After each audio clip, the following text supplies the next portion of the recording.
Boxing Maniacs with Four Corners Boxing. So Jermell, you going up 2 weight classes. Yeah.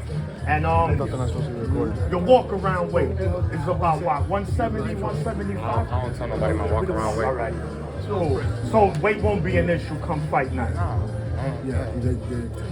Weight ain't gonna be no issue. Jermell, can you tell us how this kind of came about? You know, people thought he was fighting your brother, and obviously that all changed. Can you tell us how it happened? ESPN don't know what they talking about. ESPN ain't with PBC. ESPN is y'all biggest outlet. They say something, everybody want to roll with it, and they don't know what the shit. They don't have Al Heyman number, so they're against Al Heyman. So once they said it, and everybody else started reposting it, and that's what y'all believe.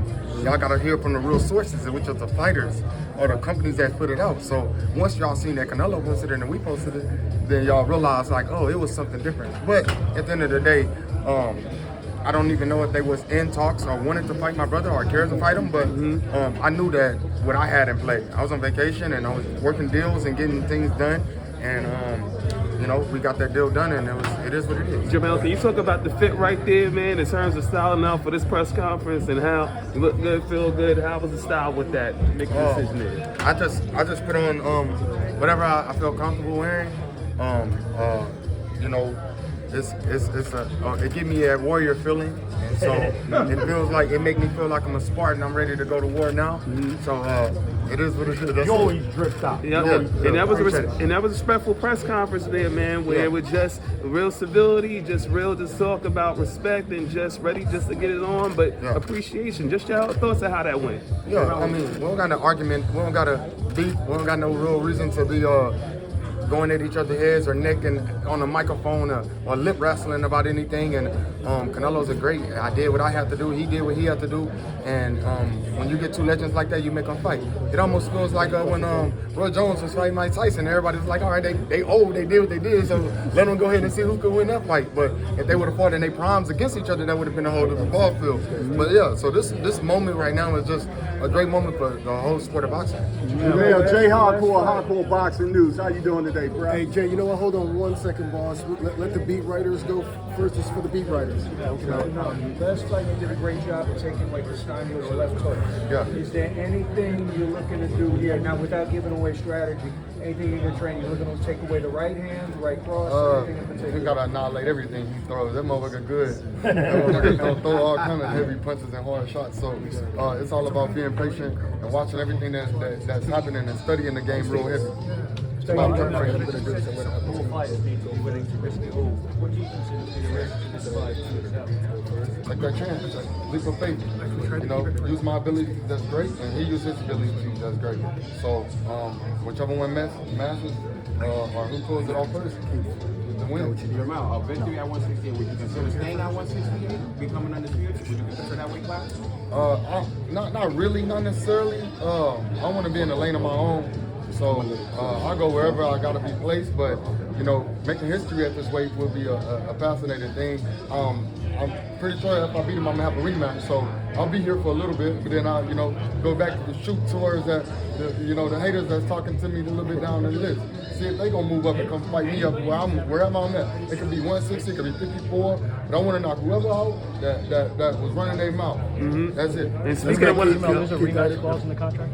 Yeah, 100%. And speaking of one of those haters, that Terrence Crawford, with all he said to you after his fight, during his fight, and then afterwards, man, just your whole thoughts in terms of wanting to handle your business here and then wanting to have a settled score down the line with him. It's whatever, bro. I can't speak that far into play. He still got a rematch Earl possibly, and then he might got other stuff he got to deal with. And then if he want to fight at 54, at which I think it's fucked up that when a bell ring, I lose a belt, but it's just always a company that's gonna stop you from being great. You know what I'm saying? And like, why knock me? Why knock me off my pedestal where I'm supposed to really be at? Because the sanctioning bodies work together, and they like, okay, this is a fight where he should be able to walk into this fight, and then I win this fight, make history, and be two divisional undisputed champion. Then I'm separated by myself. But now I gotta share this little pride and joy with somebody else. But that ain't gonna stop me from going there and being great. That ain't gonna stop me from being the best that I wanna be. So I'm gonna just allow them people to try to knock me and do me. How does your punch do on his chin?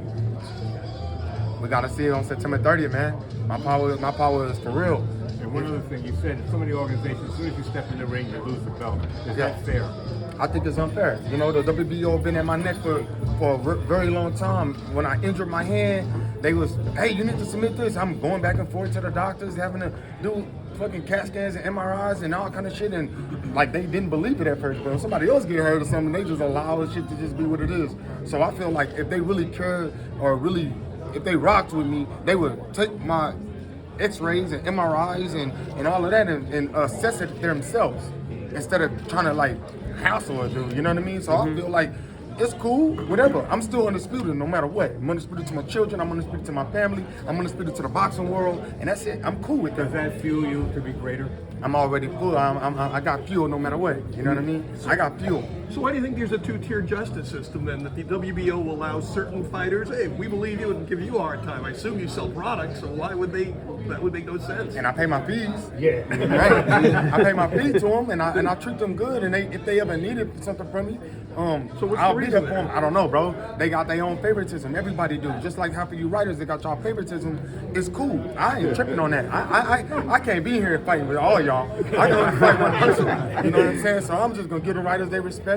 I hope that y'all, you know, change the narrative from the old way that y'all thought about the Charlo twins to realizing and separating me from my brother and separating me. I'm Jermell Charlo, the one that go in and at a different ball field. Now I'm fighting Undisputed against two-weight divisions. So you should get the best of me. You know what I'm saying? And be proud of what I'm doing instead of all that hating and knocking me. I should have been on the pound-for-pound list for anybody that don't have me on it. I should have been on it. Now that I got this fight, since the ring said, oh, you have to have a fight, with all my accolades and everything I done, I should have just instantly went to y'all list. But if I don't, it's cool. Put somebody else on there. That's cool. That don't bother me or Canelo or the people that's on it. I don't even think they even got $1 from being on any one of those pound-for-pound lists. If they gonna care so much about that pound-for-pound shit, put together a way of paying those fighters on the list. Let me ask you, because I was out there, Vegas, right near at the end of the press conference, Spence Crawford, and you had to deal with all that with Caleb. Can you just talk about what the hell happened with that whole situation? That ain't my business, bro. I can't even be here to speak on none of that Caleb shit. Like, and Caleb, they gotta figure that out, and whatever they do, that's on them. I got the real Mexican monster. Last question. Mel, have you been surprised how much has been made about the weight, being that you're a taller guy and you have a bigger frame and everything? Are you surprised about that? I ain't worried about it. Like, we both got to weigh in at 168, so it is what it is. He got to be 168. He ain't 168 today. I ain't 168 today. So I like all of that talk because that confuses the world. Just like, you know, they're gonna follow what they follow, and that's what help keep you guys going because y'all create your own narrative. What weight are you gonna come in at? I'm gonna come in at 168.